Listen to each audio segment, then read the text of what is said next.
Welcome to this podcast in a series developed by the Nebraska Juvenile Justice Association. NJJA is a 501c3 not-for-profit public benefit association. The mission of NJJA is to improve services to youth in the juvenile justice system by serving as a resource for collaboration, leadership development, and education for juvenile justice system professionals and interested stakeholders. Our efforts are greatly enhanced with the generous support of the Sherwood Foundation. Please visit our website at njja.org to see a list of upcoming podcasts, as well as the opportunity to revisit those podcasts previously recorded. We welcome your thoughts as to potential podcast topics and interest. Welcome to the Juvenile Justice in Nebraska podcast, produced by the Nebraska Juvenile Justice Association. Perfect. We're hot. We're ready to go. This is the first for us, Tammy. We've never had... Well, have we had an award winner on the podcast before after receiving the award? I cannot recall. You don't remember. Either do I. I don't remember either. We did? Tracy's saying we did. Again, she'd say this is what do you call it? An old person's moment? Senior moment. A senior moment I'm going through. Okay. So we are excited today. We have Cindy Reed. Correct. With us today. She is a past Evelyn Labode Award winner at the NJJA conference 2 years ago, I believe. I think so, yeah. 2 years ago. Cindy, first and foremost, it's good to see you again. It's been a long time. We're glad you made the drive down. Yes, of course. Thank you for having me. Technology is great. Having Zoom podcast is wonderful, and it's handy. But technology is not always the easiest. So we have found that this is the way to go. So Thank you for making the drive. Yep. So Cindy, tell us a little bit about why you're here. You've provided us with a little bit of information. We're going to talk a little bit about life in Limbo. Yes. And then also we want to talk a little bit about CASA as well. Is that correct? Yeah, I wear a lot of hats and do a lot of things. So. Sounds like it. So, before we get to that, before we get to life in Limbo, and before we get to the CASA information you want to provide us, talk to us a little bit about what you do, where you come from, all that good stuff. Yeah, so I am an alumni of foster care. I aged out of the system in Saunders County quite some time ago. Wow, I did not know that. Yeah, at that time I joined what was then a statewide youth advocacy group. Discovered a passion. I loved talking about my story, encouraging other young people to share theirs, and then doing what we could on a system level to make it work better, right? Wow. And so since then, I've just been pouring into that in lots and lots of different projects. And now I'm at CASA. CASA is a perfect fit for me in the work that I want to do and am doing. And then I continue to do a lot of side projects too that keeps my fuel going, my fire going. Mm-hmm. So I'm sure we're going to talk a little bit about kind of, how it is today for kids that are in the foster care system.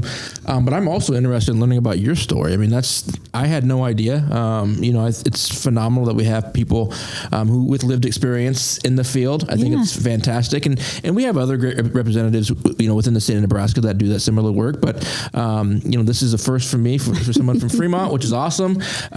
So tell me a little bit about, you don't have to tell me your history unless you feel comfortable. But what I'm interested in learning is how hard was it for you to break into the field, or how hard was it for you to be heard, being a former foster care place, former foster kid? That's a great question. I found it easy to move into the field. One, because I was a super motivated young person. And so I saw a need and did everything I could to meet that need. And then I'm very, very relational too. I tell everybody that I know that. And so meeting people, making those connections, and then forming partnerships to really create change is where I found my sweet spot. I went to UNO, the School of Social Work, and had helped the Nebraska Children and Families Foundation do, at that time, what was the Omaha Independent Living Plan. Yep. These are a lot of old words that I'm saying, but they're still relevant though. Yeah. And so that was really the first push for youth voice and youth engagement. And I was all in it, and I was all there for it. And so I was able to use the work I was doing with that as my practicum for my bachelor's degree. And because of that, I was able to really pour into it and really set some foundations that have created some really successful things happening today. And then I started having my own family and decided, all right, if everybody could have the means to stay at home with their kids and pour into those early years, we probably wouldn't have foster care, right? And so I made the decision to stay at home. I quit my job. I left all of the circles I had created to really create my own and to pour into them.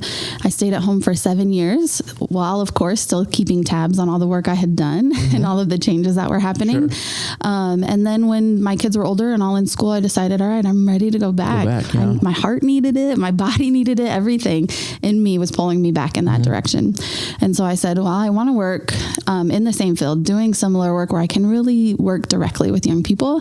And then I learned about the Connected Youth Initiative, which was happening across the state. And they were really trying to get communities on board with developing some local approaches for serving and engaging young people. And I was like, I can do that. So the Connected Youth Initiative, where did that come out of as far as logistically? Was it out of Fremont? Was it out of Omaha? It's a statewide approach. Statewide approach, okay. And it's also a program that's supported by Nebraska Children and Families Foundation.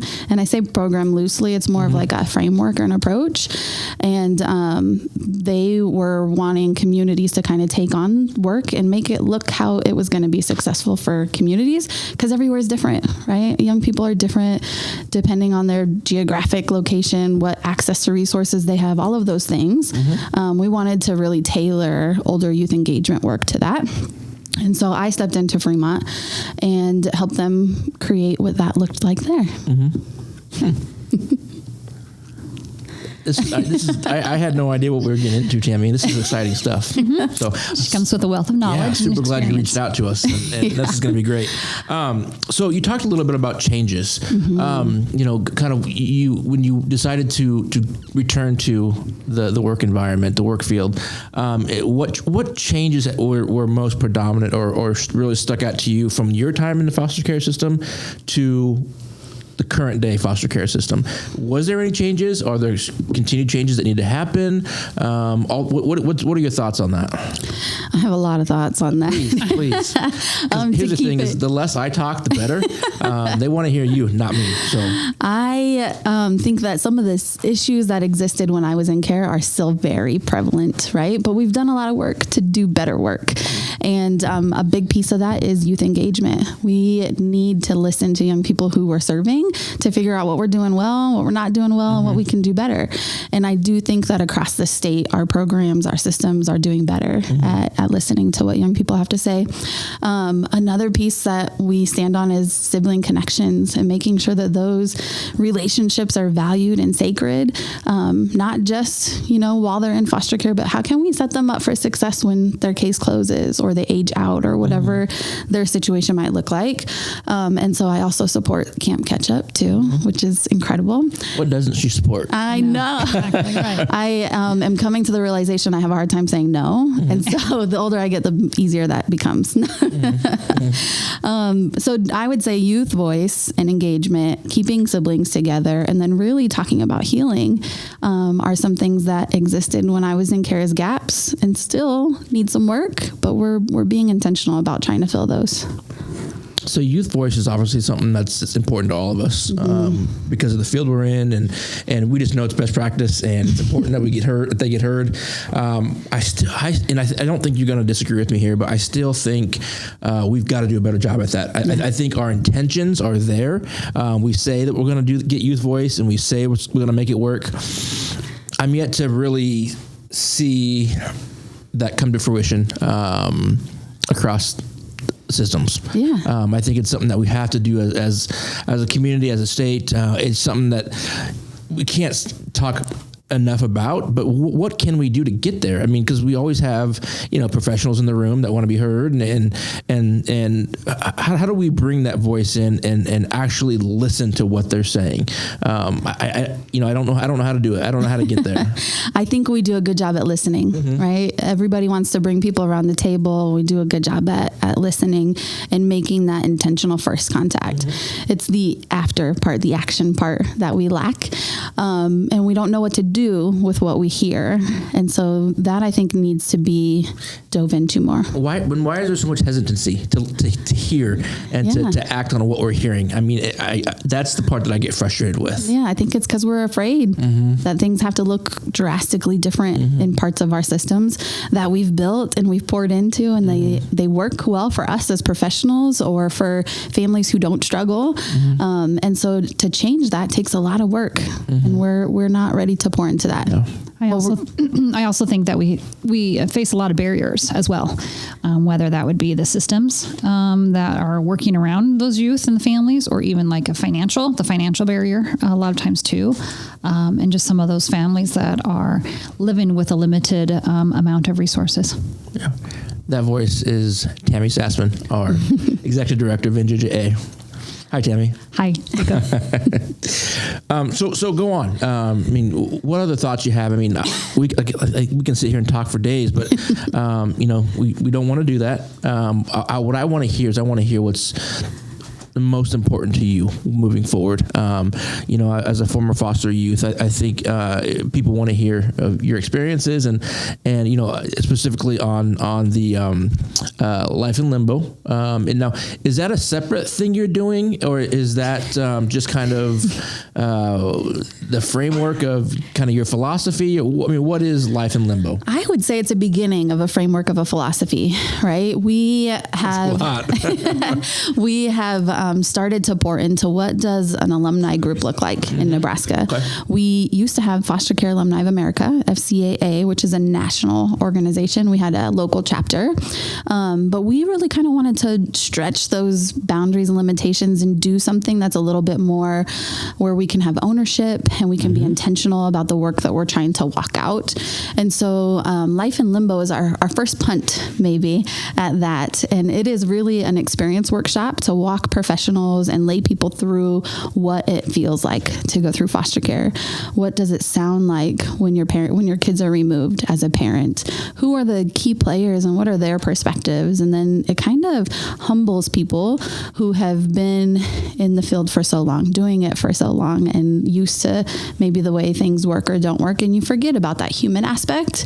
And so Life in Limbo reminds you about that human aspect and challenges you to take the perspective from somebody else that you hadn't considered before. And so that is the first and hopefully one of many things that we'll be able to offer as an alumni group to Nebraska.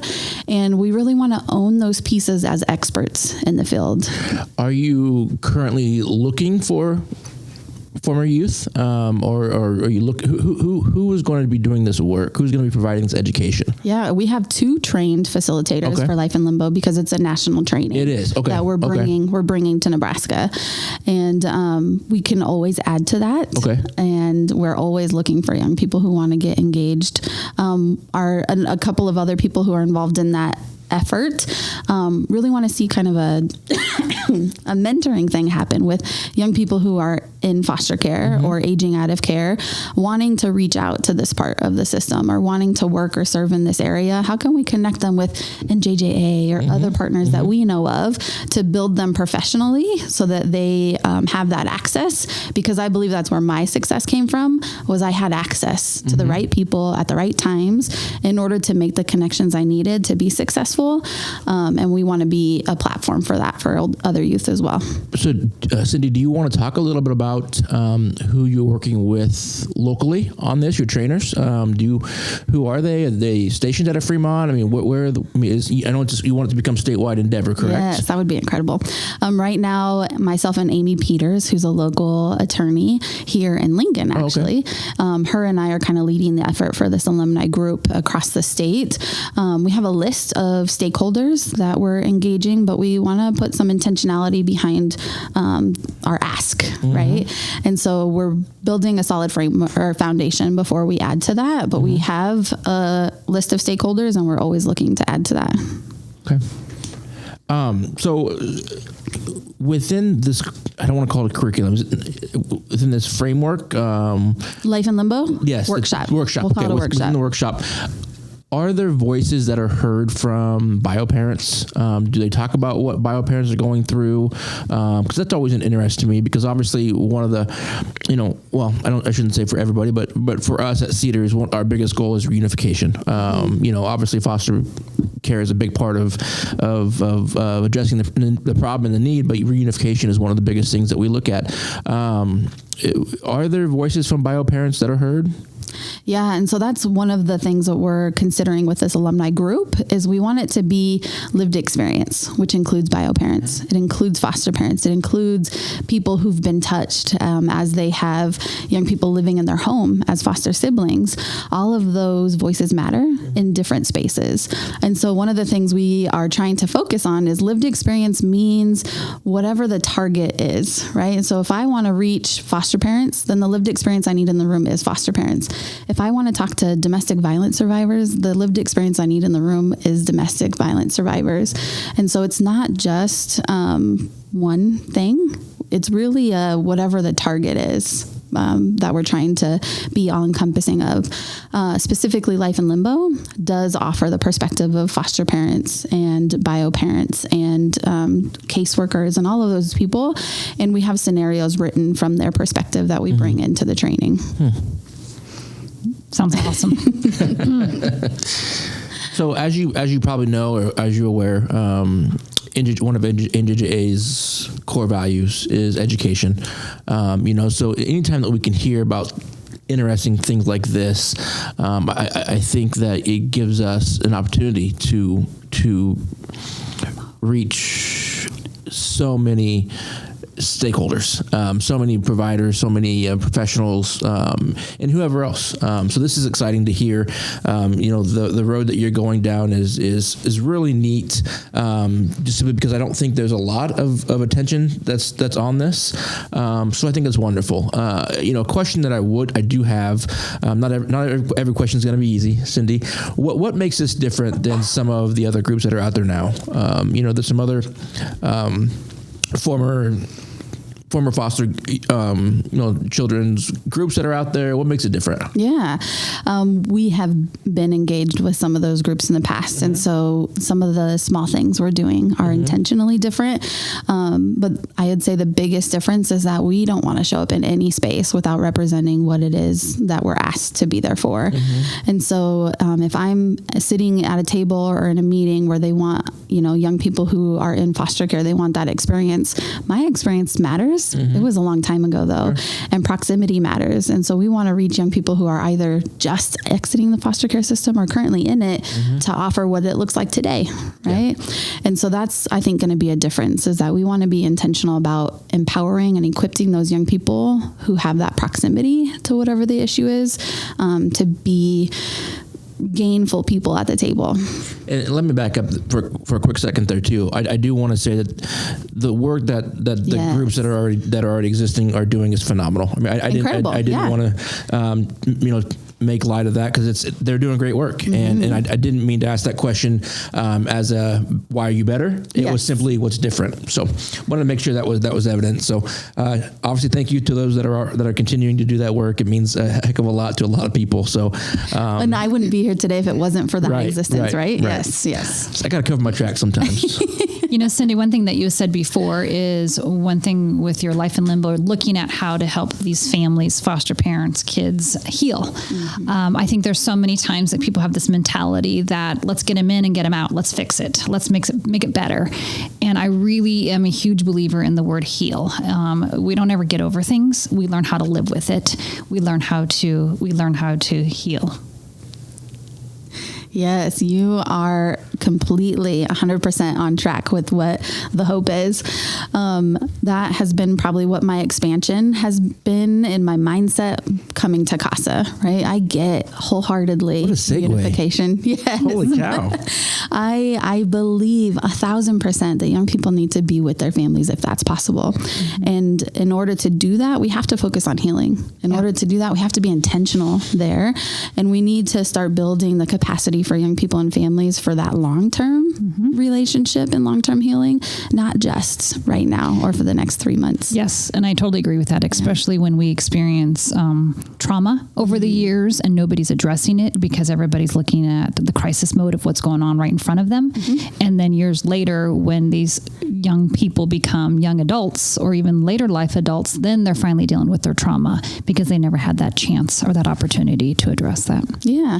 Or they have unrealistic expectations about what things are going to look like after their foster care experience. And we know, based on my own contact with young people, they go back to those relationships. They go back to their family. And so we're creating a gap by not preparing them for that. Definitely. And I know I've even worked myself with a lot of foster kids who they want to be in contact with their biological parents years later, and they have these high hopes, and preparing them for what that might look like in regards to if it's going to be a positive interaction or is it going to be something that they didn't plan for. Yes. So just as a reminder, Tammy is a LMHP. Is that correct? LMHP. Yeah, LMHP. That's what I thought. Licensed social worker. Yep, perfect. So I just kind of want to. You said when you work with foster youth, I want to make sure people remembered what you do, and that you're not just the executive director of NJJA. You're much bigger, much more than that. So. Thank you, Rico.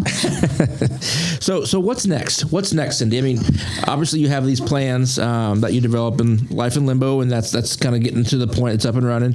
What are the next steps to take this to the next level? That is excellent. We want to do Life in Limbo across the state in lots of different spaces, not just with foster care agencies or not just with the child welfare system. We want to engage people in the community who might be serving these families in an informal way. To see what it's like or to understand maybe the perspective that they don't get to take without some help and assistance. And so we would love to see everybody go through Life in Limbo. Aside from just that training, we want the alumni group to really be recognized as a stakeholder experts in the field. And we can be a part of the team that brings youth voice to the table and that talks about how to do authentic engagement and prepares professionals and young people for that interaction. Stay tuned for our NJJA conference, in which we bring Cindy back on an update of Life in Limbo as a breakout session. That would be exciting. That would be really cool. Yeah, that'd be awesome. So how do people get a hold of you if they want to learn more? Is there a site that they can go to learn more about what you're doing? What's the best way to, for a provider or a family or whoever is looking for more information on what you're doing with the alumni group or Life in Limbo? How do they get a hold of you? That is a really good question because that's like in the next steps column, right? Neither Amy or I are super talented there. And so that is who we need added to our team.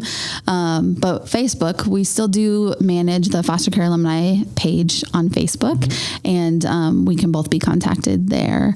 I've had the same phone number for umpteen years. And so it's easy to find. Yeah. So I don't want to move on or end the podcast without the opportunity to talk a little more in depth about CASA. Yeah. Because CASA is fantastic. I know a few CASA volunteers here in Lancaster County. What? You can talk. CASA stands for Court Appointed Special Advocates. Yeah. There you go. Court Appointed Special Advocates. We want to make sure we clarify that, as there's lots of acronyms used in this in our society. She's over here trying to whisper at me. I can't hear her. I got headphones on. CASA, Court Appointed Special Advocates. Yes, perfect. Talk to us a little bit about your work there. Oh, so CASA was the perfect fit for me at this stage of my life because I always thought I wanted to be an attorney and do that courtroom advocacy and have that legitimacy. But I'm fueled by the human, the personal relationship aspect, and CASA is a beautiful blend of both of those things. And so our work at CASA is really to get to know young people that are going through the system and bring their voice to court. Let the judge know how they're feeling, how they view and what they think about what they're going through, and then give best interest recommendations about what should come next for them. Do you feel like, and I don't want to put you on the spot here because we have amazing judges in the state of Nebraska, but do they respond well to the CASA volunteers? years when the recommendations come forward? Yeah, I think that CASA in partnership with other people is much stronger in the judges' eyes. We do have incredible judges across the state. So there are several counties that ask CASA to have a verbal voice in hearings, which is incredible opportunity for them to say, this is what I think and this is why. Yes, I think they weigh heavy what we recommend. We won't get into too much specifics here, but you represent CASA in Saunders County? Yeah, Saunders County. Dodge, and Washington. CASA of the Midlands. We serve CASA of the Midlands. And Cindy, one thing that you clarified with me too is how CASA has expanded over the years in regards to, at one point in time, was CASA pretty much focused on younger children, and now there's more CASA workers working more with the juveniles, the ages? So we at CASA, we serve from birth to age 19 in Nebraska. It's really easy to find people who want to advocate and do good work for littles or even toddlers or young people. When we're talking about older youth, it takes a special kind of person for that. And so that has been my charge at CASA of the Midlands, is we want all of those older youth to have that one caring, consistent adult that really equips them with what they need to have a powerful voice in their story and their journey. And so across the state, we've seen that push as well. Intentional service to older youth. We do only serve child abuse and neglect cases right now in Nebraska. What I had shared with you previously was it would be so amazing if we could do juvenile justice youth too. That would be a legislation change. And so that's something that we work with partners to We have a lot of champions within the legislature that I'm sure would be interested, and maybe you've already talked with some of them. That would be more than interested in talking about that. Just to put some names out there, just because I know some of them are leaving and whatnot. But champions like Tony Vargas and Patty Penzing Brooks and Anna Wishart and so many more. Nebraska's really lucky when it comes down to juvenile justice and what it means to be represented within the legislature. Yes, I agree. We've got really good data collection partners too, like the Foster Care Review Board and Nebraska Appleseed and Voices, and all of them are really good champions for what it takes to advocate for young people. And I think it's great because a lot of those young people are still going to court, nervous as can be, and having a CASA person next to them builds up the confidence and to make it not so scary. Yeah, and as CASA advocates, we can do the work to prepare them for what might happen, and we're still there afterwards to pick up the pieces and encourage that healing we talked about. We can be the people for that for sure. And I think it's a great avenue to do some direction, if that's the word I want to use, because one thing about the juvenile justice world is there's a lot of different avenues that youth can be taking when they get into the system, and to be able to have somebody to help kind of lead that pathway would be probably very beneficial. Go ahead. I was going to say there are people who are doing some of that work as their job, right? Central Plains Center for Services does great with coaching, and we've got community coaching that's happening across the state, but you can't have too many people, right? And sometimes it might be heard from one and not the other. And so as many positive people, especially adults, we can put in front of young people, that's good. I think it's really neat to hear that you're putting, I don't want to say extra focus, but you're putting emphasis on working with older youth, because obviously, there's a trend there. Look at the foster care system. Who are we looking for foster parents more often than not is the older youth. So I think it's really neat that you are putting some emphasis on that, because they're entering a very pivotal point in their life, becoming an adult, and that's scary and hard. And even without foster care, it's scary. Right. It's frightening. Thank God when I was turning 18, 19, 20, 38, I still had my parents there to help me. So, no, it's great to hear. Yes. I was an older youth coming into foster care, and so it is definitely my heart that comes out there. Well, and I know one thing that I picked up on at the Youth Summit in Kearney through CIP in regards to listening to a youth panel. Some of these teenagers are going through homes. I know one spoke, she was in 30 different foster homes, and that's a lot of homes to go into. And like you said, sometimes they're not always going to get those long-term placements like maybe a younger child would. Yes, absolutely. Okay, what else we got on the docket here? What you want to share anything else that you're doing here with us? And I don't want to talk about the Chiefs. I know that for a fact.